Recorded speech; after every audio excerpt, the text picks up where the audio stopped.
Salut à tous.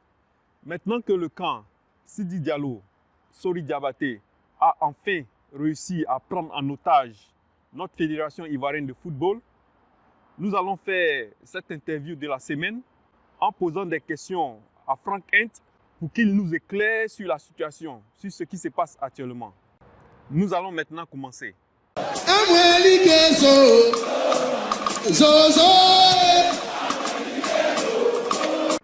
Bonjour Frank. Bonjour.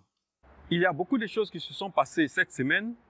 On a vu le président de la commission électorale indépendante, le ministre René Dibi, claquer la porte. On a vu aussi Samé Tiassé, qui était malade de Covid, qui a raté la première réunion du mardi. Est-ce que tu peux nous situer sur ce qui se passe actuellement? Est-ce que tu peux nous éclairer sur ce qui se passe actuellement? Ok, il faut dire que c'est maintenant officiel. La nouvelle commission électorale dépendante, je dis bien dépendante, pas indépendante, parce que cette nouvelle commission est sous le contrôle de l'ex-patron de la FIF, Sidi Diallo.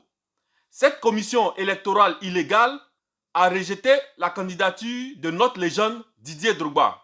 Depuis le début, on a toujours su que c'était leur objectif, éliminer Didier Drogba avant même les élections. Mais nous devons rester tous sereins. Pourquoi?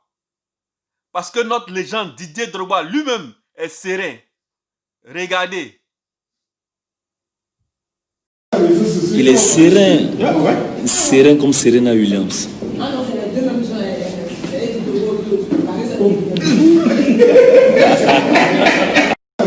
Il est serein, serein comme Serena Williams.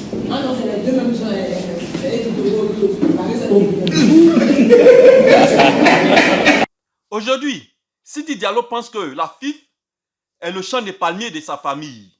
Donc la FIF est devenue son héritage qui doit passer à son poulet Sori Diabaté.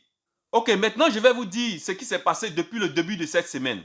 Ils ont fait une réunion le mardi. Quand ils sont arrivés pour les travaux, le ministre René Dibi a demandé le document où tout le monde avait validé 3 candidatures, c'est-à-dire Didier Drogba, Idriss Diallo et Sori Diabaté. Durant cette réunion, Samé Tiassé était absent pour cause de Covid-19. Et c'est là que 3 membres, c'est-à-dire Mme Niamien, qui est notaire, et M. Irie Bito, qui est ancien joueur, et en plus M. Boguina Lucien, qui est fonctionnaire au Conseil national des sports, ont dit qu'ils n'étaient plus d'accord pour valider les 3 candidatures. Ils disent qu'ils ne reconnaissent plus leur signature qu'ils avaient signée en face de leur nom. Ils ont demandé qu'on fasse un nouveau vote. Et c'est là qu'on voit que ce sont les hommes de l'ex-patron de la FIF, Sidi Diallo. Des gens qui ont signé. Aujourd'hui, ils renient leur propre signature. Et c'est comme ça le ministre René Dibi a décidé de quitter la salle. Ok Franck, quelle est la situation du ministre René Dibi actuellement? Est-ce qu'il a démissionné? Ok, ce que le ministre René Dibi a dit, c'est qu'il n'est pas question de revenir ici à un travail qui a été déjà fait.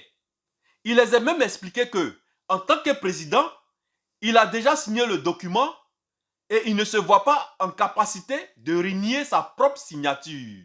Mais les 3 membres de la commission, qui sont les hommes de Sidi Diallo, voulaient forcément passer leur voix au-dessus du président René Dibi. Donc, le ministre René Dibi a décidé de sortir de la salle. Le ministre René Dibi se respecte. Il ne peut pas se discréditer. Tout le monde sait. Toi-même tu sais, même ici en Angleterre, les résultats de la commission électorale indépendante sont connus par tout le monde, même la FIFA. Donc officiellement, le ministre René Dibi est toujours président parce qu'il n'a pas démissionné. Mais ils ont décidé de mettre en place une commission électorale illégale. C'est illégal parce que, au lieu d'être une commission électorale indépendante, c'est devenu une commission électorale dépendante. Dépendante des hommes de Sidi Diallo. Donc hier nuit, ils ont fait une réunion de sorciers. C'est là qu'ils ont décidé de rejeter la candidature de Didier Drogba. C'était le mercredi soir. Mais on n'était pas surpris qu'ils ont rejeté la candidature de Didier Drogba. Parce qu'on savait que depuis le début, c'est ce qu'ils voulaient. Mais ce qui nous est plus surpris, c'est le malade imaginaire, Samé Tiassé, qui a signé le document lui-même. Pourtant, il y a un jour seulement, seulement qu'il disait qu'il était malade de Covid-19. La FIF est devenue une affaire de copains. Après tout ça, ils pensent qu'on va s'asseoir et les regarder prendre notre fédération en otage. Ils ne savent même pas que c'est maintenant que les choses sérieuses commencent. Ils ont même mis le nom de M. Soumaro Mamadou sur leurs documents. Pourtant, M. Soumaro Mamadou nous a confirmé qu'il n'était pas à leur réunion de sorciers. Et dans leur commission électorale dépendante, ils ont pris M. Kwasi NS comme président. Pour eux, le ministre René Dibi n'est plus président. Ils ont aussi pris M. Yao Abel Nambele comme vice-président. Il faut dire qu'il y a beaucoup de faux dans ce qu'ils ont fait. Maintenant que nous nous retrouvons dans cette situation actuellement, est-ce que tu peux nous dire à qui ça profite et qui perd dans tout ça? Ok, la première chose à savoir, c'est que ce que la mafia, que l'ex-patron de la FIF, Sidi Diallo, a mis en place, fait n'honore pas nos beaux pays, la Côte d'Ivoire. Maintenant, pour répondre à ta question, nous tous on sait que cette situation profite seulement au camp Sidi Diallo, Sori Diabaté. Mais je vais te dire pourquoi. Parce qu'il veut s'enrichir par rapport à la CAN que la Côte d'Ivoire va organiser en 2023. Et en même temps, cacher tout l'argent qu'ils ont volé durant tout ce temps. Sinon, quand tu analyses la situation, ils ont eu le maximum de parrainage. Sori Diabaté a obtenu le plus grand nombre de parrainages avec 45 parrainages. Et Idriss Diallo a reçu 24 parrainages. Pourtant, on a seulement 81 votes pour les élections. Normalement, si ces parrainages avaient été obtenus sans chantage, dans le vrai, Sori Diabaté devrait être certain de gagner ces élections-là. Ils ont tous les parrainages, mais ils ont peur d'aller aux élections avec notre légende Didier Drogba. Pour une simple élection, ils font la honte de notre beau pays, la Côte d'Ivoire. Et dans tout ça, c'est nos joueurs locaux qui souffrent. Nous voyons tous, quand il s'agit de l'avenir de nos joueurs locaux, nos jeunes frères, le camp Sidi Diallo, Sori Diabaté, joue les aveugles.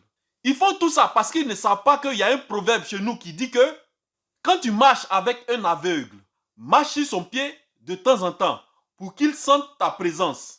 Ils finiront par comprendre parce qu'on va marcher sur leurs pieds. Ok. Et si on se retrouve dans une situation où ils ont rejeté la candidature de Didier Drogba, quelle serait la solution? Ok, normalement quand on est dans cette situation, on doit saisir la commission des recours. Et après aussi, on peut saisir le tribunal des sports. Mais comme ils ont mis en place une commission électorale dépendante, c'est-à-dire une commission électorale illégale, on peut saisir la FIFA. Mais le plus important, c'est le dernier recours. Ce que j'appelle le tribunal du peuple. Avec le tribunal du peuple va partir les déloger. C'est là qu'ils vont sentir le peuple. Et la FIF sera libérée de cette mafia qui a pris en otage notre FIF. Le peuple va régler le compte de tous ces mamailleurs. Ok Franck, maintenant pour finir, est-ce que tu as un dernier mot à dire? Ok, je vais finir en disant que notre légende Didier Drogba a demandé au peuple de rester serein. Parce que la victoire finale nous appartient. Le dossier est déjà en train d'être traité par l'équipe de Didier Drogba. Son équipe ne dort pas. C'est une équipe qui est toujours mobilisée. Ok, merci pour le temps que tu nous as accordé. Ok, c'est moi qui te remercie. Maintenant, nous disons merci aussi à tous ceux qui ont suivi cette interview et nous attendons vos commentaires. Qu'est-ce que vous pensez de la situation? Mettez tout ça dans les commentaires. Dans tous les cas, on avance ensemble.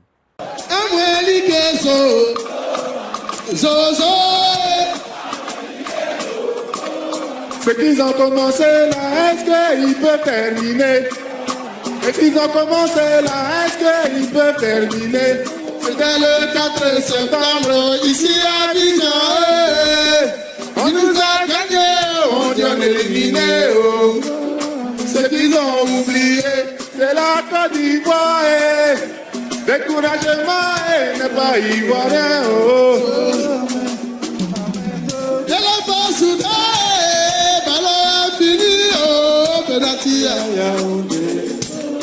Même s'il n'y avait pas gardien, ça n'est pas rentré, oh. Il était devenu, oh, comme il est en Allemagne, oh. So, amen.